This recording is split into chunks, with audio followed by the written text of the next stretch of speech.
The last kind of transformation we're going to look at are they're called inverses. They're sort of not related to the other transformations. They're separate. The other transformations have to do with a graph that you're familiar with, and you move it around. Okay, an inverse is a little bit different. I have here a little bit of notes, just a review on solving for a variable. Take a look at those examples, especially part C. Just make sure you're familiar with that. There's nothing new there, just a review to prepare you for what we have to do for inverses. Okay, so what are inverses? Well, a quick review. A function is a rule that assigns to each element in the domain exactly one value from the range. Okay, and we tested if something was a function by looking at the vertical line test. If you draw a vertical line, you should only cross the function in one spot. Okay, this is a function. Whereas if I cross here, there are actually two places. And looking at those two points, they would be the point 2, 3, and down here this is the point 2, -3. And if you remember how when we talked about a function, each input, so if the input is 2, it should only have one output, but in this case it has two outputs. That's why this one is not a function. Okay, so just a quick reminder about the function. We will talk about that a little bit more in this lesson. Okay, so what is an inverse? An inverse is when we reflect over the line y equals x. Quick little refresher, what is y equals x? That's this line right here. So if we reflect over that line, okay, picture it being a mirror if we reflect over that line. Now honestly, I've never used that definition for inverse. Rather, think about this as your definition right here. If you take a point xy on the function f and flip it, so the x becomes y and the y becomes x, that will be the inverse. Okay, so we'll show you how to do that. So when the inverse is also a function, then we use this notation here. Okay, that's why I had that little review on what is a function. And we say f inverse of x. All right, so let's take a look at an example. Here, it says draw the inverse. Okay, and now I said that to do the inverse, we reflect over the line y equals x. I've kind of those dashed lines, that's the line y equals x. But instead of trying to reflect that, so you know, some of you are really good at visualizing stuff, and you can see that it's going to look something like that. Instead of doing that, sometimes it's better to take points on the original line. Okay, so you would just take these points, and you would picture flipping the x value and the y value. Now the x value and the y value here would mean it wouldn't change because x equals y there. Same with here, x equals y. Okay, but this point, you know, if you would give it a, say this was -2, -1, then if we flip x and y, we should be at -1, -2. All right, and now you can see how to draw that. Okay, same with this one. Let's, rather than try to draw it, because when I draw it, I'm thinking, does it look like this? Does it look like this? You know, sometimes it's hard to see the visual representation of it. So let's pick a couple of points here. This is -2, 0. Let's pick this point here. This is -3, 1. Okay, let's flip the x and y. So -2, 0 becomes 0, -2. -3, 1 becomes 1, -3. And now you can see what that graph's going to look like. Okay, so that's the real quick way to do inverses. Okay, we have another one here. It says sketch the inverse of the given function. So, you know, you're going to try to do this. Don't visualize it. Instead, pick some significant points. So here are what I would call the significant points. And let's plot those. So 0, 0, flip x and y. It stays the same. This one up here is -3, 4. So it's going to become 4, -3. and you can see that that's supposed to have an arrow on it. Okay, this one is 1, 5, so let's go to 5, 1. Okay, so that's going to connect there. And then this one is 1, 2, 3, 4, 5, 6. 1, 2, 3, 4, 5. So we're going to go to 5, 6. Okay, so that's how I would do it. Now, I have seen people struggle on this on a test, and here's what they do. All right, they draw the points correctly, and then they can't quite figure out where the lines are supposed to go. You know, and somebody's going to draw a line that looks like this, and they're not quite sure why that's wrong. Okay, so if you're not sure how to connect the dots, take more points. You know, you could say, all right, I can see this one looks like it's -2, 3, so I'll go 3, -2. Now that kind of gives me a better idea where this line should go. Okay, so again, if you can't figure out where the lines go, pick some extra points. And by the way, if lines cross, like here, those x and y values should be the same. And if you look at this one, that's 5, 5. Okay, so there. All right, is the inverse a function? Is our red graph a function? No, it's not. Why not? Well, if you draw a vertical line, you can see it crosses in 2 places. Okay, so what I like to do then is all you have to do is give one counter example. One example that shows that it is not a function, and then you've shown that it's not a function. So for example, we can say, for example, if x equals, well, what do you want to pick here? Let's say x equals 2. There are 2 outputs. We have 2, and I don't know, it's about a half, and we have 2, and it looks like it's about -1.5. Okay, so like those 2 points. Now if you don't like that, you could say it does not pass the vertical line test. Okay, so or it does not pass the vertical line test. Okay, state the domain and range of the function and its inverse. So what is the domain and range of the function? The domain of the original was -infinity up to 6. And the original range is 0 to infinity. Okay, if you're not sure about that, remember this was an arrow here.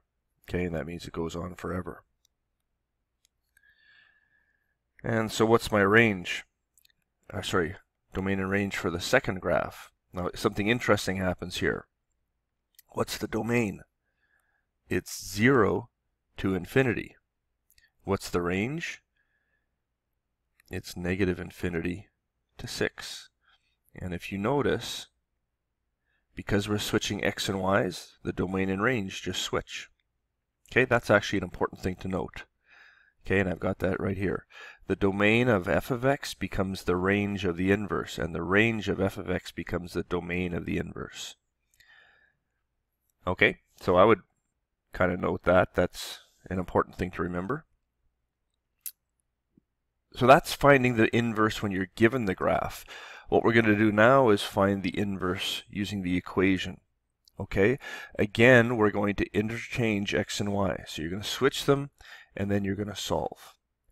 All right, so taking a look at this equation, if I want to find the inverse, I'm going to switch x and y. So I would have x equals -y squared plus 4. And then I'm going to solve for y. Okay, so I'm going to have x minus 4 equals -y squared. I'm going to divide by negative. So if I divide by negative, this becomes 4 minus x equals y squared. Now you don't have to write 4 minus x. You could write negative x plus 4, but you'll find that your textbook usually moves the negative like that. And if I take the square root, I have plus or minus the square root of 4 minus x. That's the equation of the inverse. Okay, now I am not going to write inverse like this. Why am I not going to do that? Well, the reason is this one is not a function. This inverse is not a function. How do I know that? Okay, well, let's try sketching it first. Maybe that'll help. So first I'm going to sketch this. What does that look like? Well, that's a parabola that opens down, and it's 4 units up. Okay. There. Now, how do you do the inverse? You take the points that I have labeled here and switch the x and y values. So 0, 4 becomes 4, 0. Negative 2, 0 becomes 0, negative 2. And 2, 0 becomes 0, 2. All right, and so now there is my inverse. And you can see that it's not a function. Okay? By the way, looking at this, you should see that's not a function too. You have the root, right? And a root graph would look like this in this case. And then if you have plus or minus, the other half is here. Ooh, that's kind of interesting. What did I just say there? All right. This graph is described by plus or minus the root of 4 minus x. Okay, so let's quickly look at part of that. What does this graph look like? Okay, this, well, let's rearrange it now to be negative x plus 4. Okay, this would become the root of, remember, you always factor out a b value. So how would you draw this graph? Well, that's the basic root. That negative is a horizontal reflection, and then minus 4 would mean it would go back 4 units. That's this graph. Okay, now what does putting a minus in front of that graph do? Well, that would be a vertical reflection. So you can see that this is the positive, this is the negative of that root. Okay? Now, the easiest way to sketch an inverse is always to draw the original graph and then flip the x and y values. I don't think you'll ever have to do this. Okay?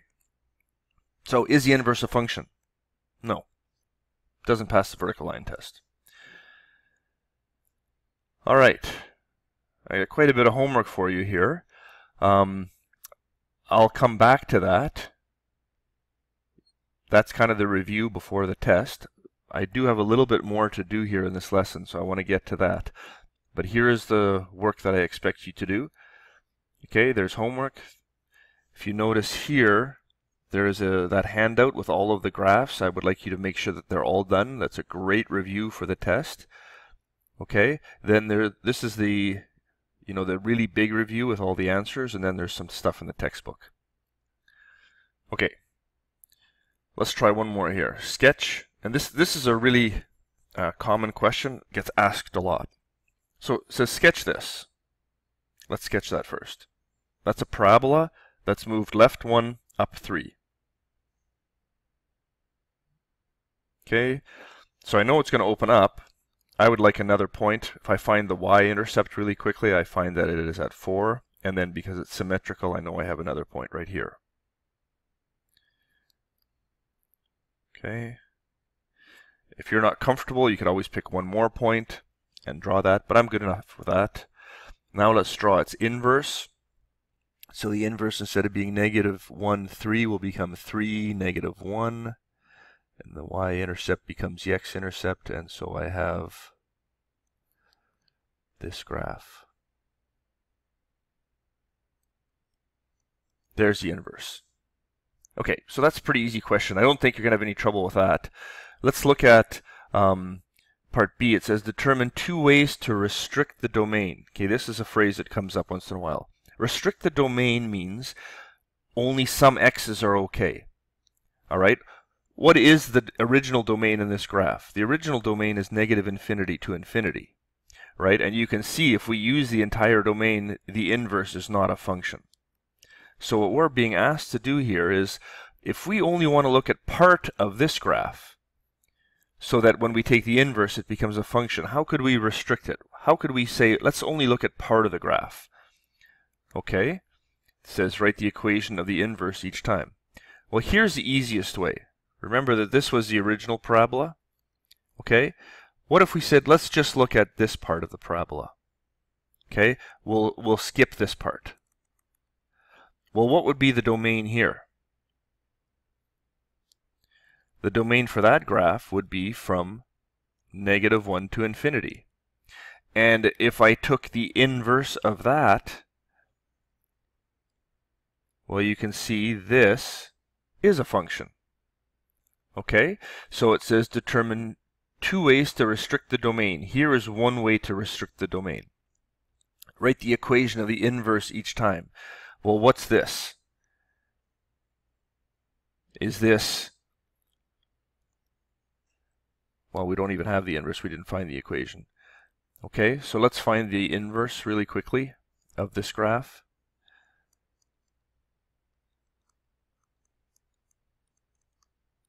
So I'd have x minus 3. Then I take the square root.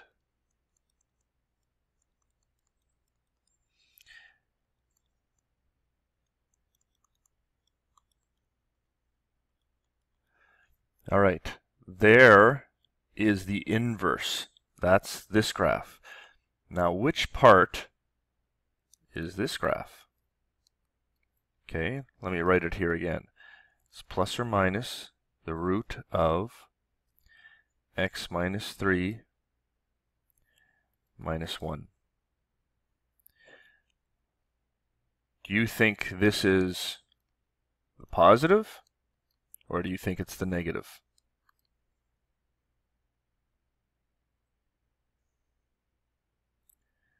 Well, if you're not sure, if you were to sketch this really quickly, that's going to be the root moved over 3, down 1.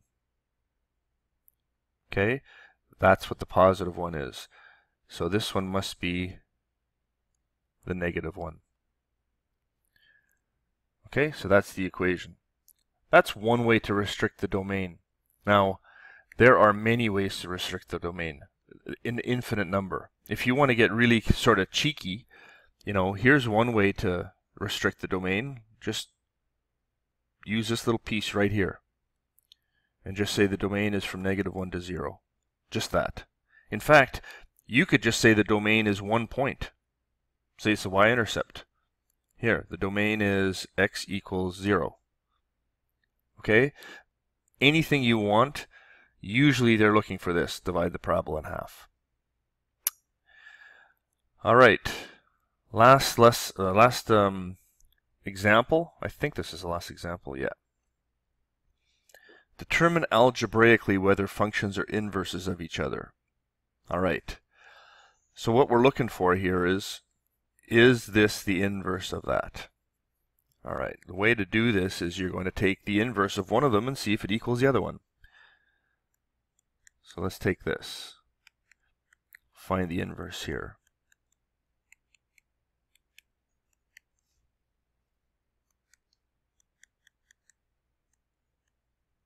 Is that the same as that?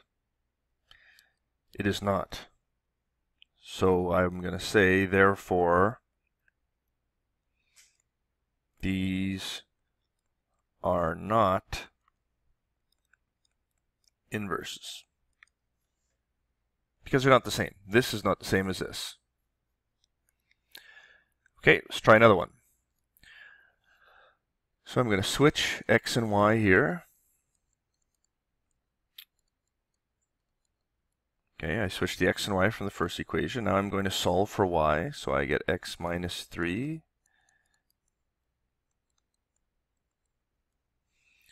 And then I'm going to divide by a negative, so this becomes 3 minus x.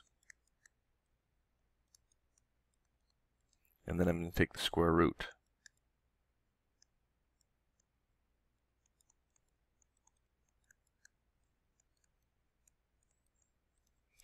All right. Are these the same? Well, it looks pretty close. This part looks almost the same except for that plus minus. But what does this mean? This is y is greater than 0. That means, so on a graph, I'm only looking up here. And what that is really saying is that I only want the positive here. I don't want the negative. So that means I only want this. And now you'll see that they are the same. These are the same. Okay, so what this did is make sure that I have just the positive value so that it becomes the same. Okay, so then I'm going to say these are inverses. All right, I'll go back to the homework so you can check that out.